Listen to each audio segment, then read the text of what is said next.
الله الرحمن الرحيم وآية لهم أنا حملنا ذريتهم في الفلك المشحون، اور ایک نشانی ان کے لیے یہ ہے کہ ہم نے ان کی اولاد کو بھری ہوئی کشتی میں سوار کیا۔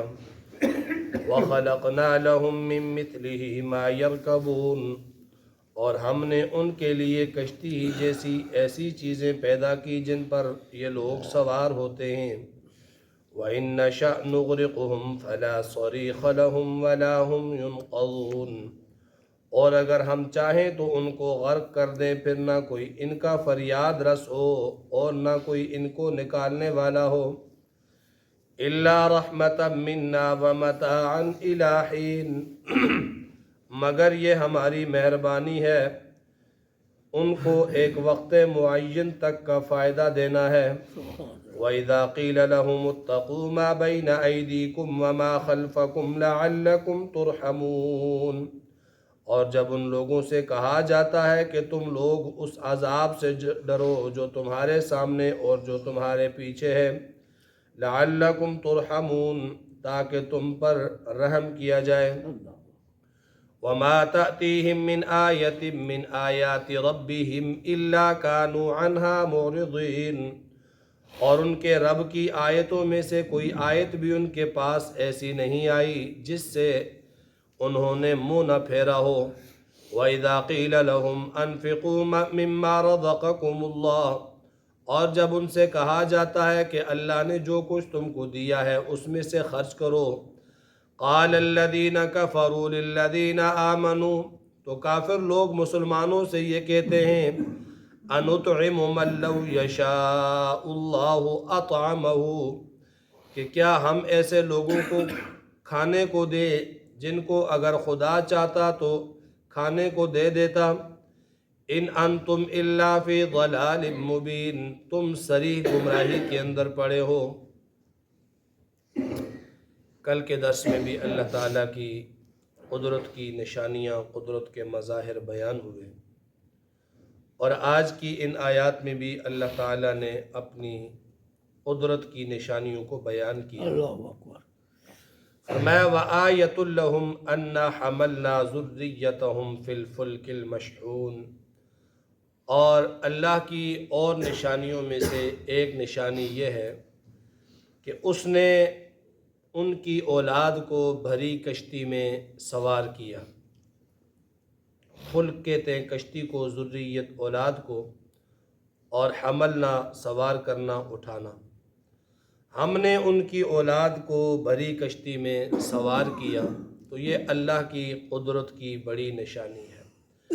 اس کشتی سے مراد حضرت نوح علیہ السلام کی کشتی ہے، جو اللہ تعالیٰ کے حکم سے نوح علیہ السلام نے بنائی تھی، اور اس آنے والے عذاب سے ایمان والوں کو بچانے کا ذریعہ صرف یہی کشتی اللہ نے بنائی تھی۔ اس سے پہلے کشتی کا کوئی تصور نہ تھا، اور کشتی کا کوئی ایسا ذہن بھی نہیں تھا کسی کا کہ دریا پر، پانی پر یوں سوار ہو کر جایا جا سکتا ہے۔ اللہ تعالیٰ نے حضرت نوح علیہ السلام کو حکم دیا کہ کشتی بنا دے بِأَعْيُنِنَا، ہمارے سامنے، ہماری ہدایات کے مطابق 3 منزلہ بہت بڑی کشتی، ایک جہاز نما حضرت نوح علیہ السلام نے بنا لی، اور پھر اس کائنات پر جتنے بھی لوگ آباد ہیں یہ صرف انہی لوگوں کی اولاد ہیں جو کشتی میں سوار ہوئے تھے، باقی تو سب کے سب غرق ہو گئے تھے۔ نوح علیہ السلام کے زمانے میں آنے والے اس طوفان اور اس سیلاب میں صرف وہی لوگ بچے تھے جو کشتی میں سوار ہوئے تھے، اور یہ مجموعی طور پر 80 یا 81 لوگ تھے، انہی کی اولاد آگے جو ہے وہ پھیلی۔ تو اللہ فرماتے ہیں کہ یہ ہماری قدرت کی نشانی ہے کہ ہم نے تمہیں اس کشتی میں، بھری کشتی میں سوار کیا۔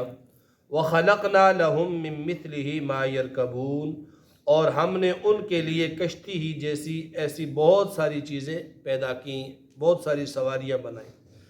یعنی ان دریائی سواریوں کا جو پہلا نمونہ تھا، جو پہلا تجربہ تھا، یا جو پہلی نشانی تھی، وہ نوح علیہ السلام کی کشتی تھی۔ اللہ تعالیٰ نے براہ راست نوح علیہ السلام کو ساری چیزیں سکھائیں کہ اس طرح درخت کاٹو، اس طرح تختے بناؤ، اس طرح ان کو جوڑو اور یوں کشتی تم بنا دو۔ تو یہ پہلا آئیڈیا، یہ پہلا تصور، یہ پہلی کشتی براہ راست اللہ تعالیٰ کی ہدایات کے ساتھ حضرت نوح علیہ السلام نے بنائی۔ تو یہ اللہ کی قدرت کی بڑی نشانی۔ اور پھر اس کے بعد فرمایا کہ وَخَلَقْنَا لَهُم مِّن مِّثْلِهِ مَا يَرْكَبُونَ، ہم نے ان کے لیے کشتی ہی جیسی اور بہت ساری چیزیں پیدا کی۔ اس وقت وہ سادی کشتی تھی، پھر بادبانی کشتیاں آ گئیں، پھر انجن والی کشتیاں آ گئیں، پھر جو ہے وہ بھاپ پر چلنے والے بڑے بڑے جہاز آ گئے، اور اب جو ہے وہ ایٹمی توانائی پر چلنے والی بڑی بڑی آبدوزیں ہیں جو سمندر کے اوپر ہی نہیں، سمندر کی تہوں کے اندر بھی چلی جاتی ہیں۔ اور پھر اس طرح آسمانوں میں ہوائی جہاز، اور یہ جتنی بھی ترقی ہے اس کی جو پہلی نشانی، پہلا آغاز یہ نوح علیہ السلام کی کشتی ہے۔ اور اس کے بعد قیامت تک جتنی بھی سائنس ترقی کرتی رہے تو اللہ تعالیٰ کے دیے ہوئے ذہن سے، اللہ تعالیٰ کی دی ہوئی سمجھ سے ہی دنیا جو ہے وہ اس طرف چلتی ہے۔ تو یہ ساری اللہ کی قدرت کی نشانیاں ہیں۔ فرمایا وَإِن نَّشَأْ نُغْرِقْهُمْ فَلَا صَرِيخَ لَهُمْ وَلَا هُمْ يُنقَذُونَ، بڑے سے بڑا دریا ہو، بڑے سے بڑا بحری بیڑا ہو، اور اس کے تمام حفاظتی انتظامات اس کے ساتھ لگے ہوئے ہوں، کوئی جو ہے وہ خطرہ اسے نہ ہو، اللہ فرماتے ہیں ان نشاء نغرقہم، اگر ہم اسے غرق کرنا چاہیں، ہم اسے ڈبونا چاہیں تو فلا صریخ لہم، تو کوئی بھی ان کا فریاد رس نہیں ہوگا۔